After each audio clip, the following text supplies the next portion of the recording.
Welcome to Java programming course. So till now we learned the topics like in unit 1 second chapter variables, data types, identifiers, operators, expressions, primitive type conversion and casting. Now in this session we are going to learn about control structures.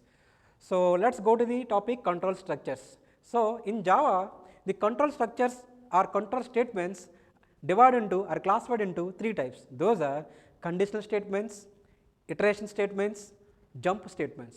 Under conditional statements again classified into if else, nested if, switch case. Whereas iteration statements are classified into while, do while, for loop. Whereas in jump statements those are classified into break, continue. So these are the control statements. Let us see one by one. The first one is conditional statements. First one. What is the first one here? Conditional statements. The example for conditional statements are if else, nested if, switch. So what is the meaning of conditional statements? Means the conditional statements are also called as selection statements. Means it gives about the true statement or false statement based on the condition. If the condition satisfied, it gives the true statements. If the condition fails, it gives the false cases. So that is the meaning of conditional statements. Here it gives about that if the condition is true, means if the condition is true, the statement block will be the particular true block will be executed. If the condition fails, means false, then the particular false block statement will be executed. The condition fails.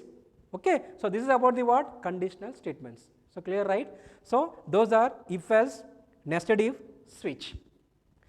Let us see one by one. The first one, if condition, if else condition. So already you learn in C and C++ what is the syntax of if else statement. In if else statement we are following what? If the particular condition we are checking, if the condition satisfied, this block of statements are executed. If the condition fails, this block of statements are executed. So the pictorial representation of if else statements are here. If the condition satisfied, for example here I am going to take a greater than b. For example, take a equal to 10, b equal to 5. b equal to what? 5. A greater than b, we are checking the condition. If it is, if the condition true, if block will be executed. If the condition false, else block will be executed, and the remaining set of the statements. Check the condition here, a equal to 10. 10 greater than 5, yes, condition true, a is greater. So if block is executed and followed by the rest of the statements. For example, take if a equal to 10, b equal to 50. Okay. Here what is the value of a? 10. 10 greater than 50, condition false. So else block will be executed. So this is about the what? A simple if else case statements. Clear, right? So this is a simple pictorial representation of if else case. The next we go for switch statement. So why we are using switch statement? In general, in programming point of view or otherwise as a developing point of view, in general in program, in our application we have more number of options. Out of n number of options, I want to go for only the particular options. In that case we go for switch statements. How? This is the syntax of switch statement. So switch statement we can use, in switch statement we can use byte, short, char or otherwise int primitive data type. It also works with the enumerated data types and strings. For example, this is the syntax of switch statement. What is the syntax here? Switch, the expression or a variable it takes. Based on the particular expression or a value, it gives some value, right? Some boolean value, right? Based on the value, it go for the particular case. Only the particular case is executed. Okay. So this is the representation of switch case. Here case value, different statements, and followed by the last one is default case. Okay. Within this case we can use break statement, we can use continue statement, right? So at the end we go for default case, means out of n number of cases all are not satisfied, we go for the default case. Okay. This is about the switch statement. The next we go for iteration or looping statements, second type of control statements. Those are what? Those are what? For, while, do while. So why we are using these iterative or looping statements? In order to what? These are the statements execute one or more statements repeatedly or number of times. If you are using, if you want to execute n number of statements repeatedly, we go for looping statement. As the name itself, loop. What is the meaning of loop? Repeatedly it executes, repeatedly it calls. That is the meaning of iteration or looping statements. What are the advantages of these looping statements? The advantages are burden of memory space is reduced. What is the reason? No need to write the code again and again multiple times. Why? Because the entire statements are we are writing inside the particular loop. The particular loop is executed multiple times. That is the main advantage of looping statements. So burden of memory space is reduced. The next one is time consuming process to be execute the program is reduced. It saves our time. So clear, right? Let's see the next one, while and do while. What is the meaning of while and do while? So in looping statement, the first one is what? While, and the second one is do while. The next one is for loop. Let's see the first one, while. This is while loop structure, this is do while structure. In while, first we are checking the what? The expression. First we have to check the what? The condition, or also we call as an expression. If the condition is true, the while loop body is executed. If the condition false, it terminates and go to the what? Rest of the all the statements. Okay. Whereas do while, first it executes a set of statements, okay, and followed by check the condition. If the condition follows, if the condition satisfied, then only the set of statements are executed. Otherwise, it go for the what? Else block. It go for the what? Rest of the statements. What is the difference between while and do while? In while, at first it checks the condition. If the condition satisfies only, the rest of the remaining while loop body statements are executed. Whereas in do while, at least one time the statements are executed. And next followed by checking the condition. If the condition satisfied, then only remaining the statements are executed. Otherwise, it skips from the particular block. What is the difference? If the condition satisfied, then only it will execute. What about here? At least one time it will display the particular statements. Next, checks the condition. That is the main difference between while and do while. Okay. The next we go for loop. This is very, very important, for loop.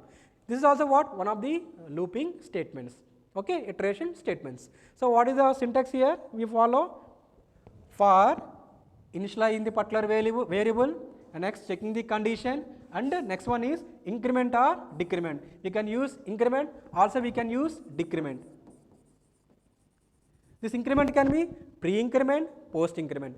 Decrement can be pre-decrement, post-decrement based on our requirement.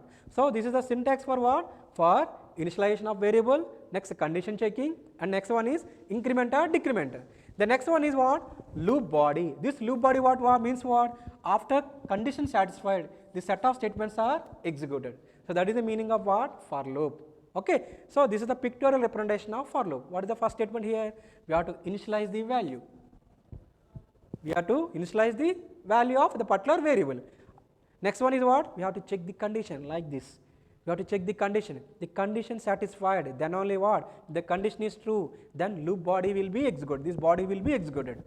And next followed by increment or decrement. Okay. Next we go for what? Again checking the condition until what? The condition may terminate. The condition may terminate, then it go for what? False block, means remaining set of statements. The condition fails means what? False. Go for what? Remaining set of statements. For example, I want to tell you for I equal to 0, I less than 5, I plus plus. Okay. I am going to print system dot what? Next out dot print ln I value. Okay. First I equal to 0. Yes. 0 less than 5. Condition true. Clear, right? Condition true. So it will print what? System dot out dot print ln. What is the output? First one? I value is printed, means what is the I value? 0 is printed. Again, so before going to close, check the condition. Condition is true, right? Next we go for what? Increment or decrement. Here we are using increment, right? So increment the I value. What is I value? Previously, now 0. It is incremented by 1. 0 plus 1, 1. Now I equal to 1. Instead of 0, it becomes 1. 1 less than 5. Condition true. So system dot out dot println I. What is I value now? 1. Next I incremented. What is the I value now? I becomes 2. 2 less than 5. Condition true. So system dot out dot println I value. What is I value? 2. Okay. Next increment I plus plus. Now I becomes 3. 3 less than 5. Condition true. So it prints system.out.println I value. What is I value? Now 3. Okay, next increment I value. Now I becomes 4. 4 less than 5. Condition true. So system.out.println 4 is printed. Next I is incremented. Now I becomes 5. 5 less than 5, not less than or equal to 5 less than 5. Condition fails. So remaining set of statements what we are writing here, those statements are executed. So this is about the what? For loop. The next one is break and continue statement. These are comes under what? Jump statements. So let's go for the first statement here, break. Here, for example, here I am taking some set of lines of code. So statement of code. Inside in this code we can write break anywhere. For example, so here the set of lines of code is there. The next we are checking the condition. If the condition is true, again we go back to the what? Set of lines of code. In this code, while we are jumping from statement to statement, if any statement after next statement, if there is any break, it will skip from the what? The set of law of execution and go for the what? Remaining set of statements. Whereas here continue, it is different to break. Here the same the set of code of statements and it checks the condition. If the condition is true and go to the what? Remaining set of all the statement. In this set of all the statements, if any statement in between any statement, if continue statement is there, it will go for the what? Continuously it executes the remaining all the set of statements until the condition fails. So this is about the what? Continue statement. So it executes the remaining part of all the statements continuously. So this is the difference between break and continue. Okay. So thank you.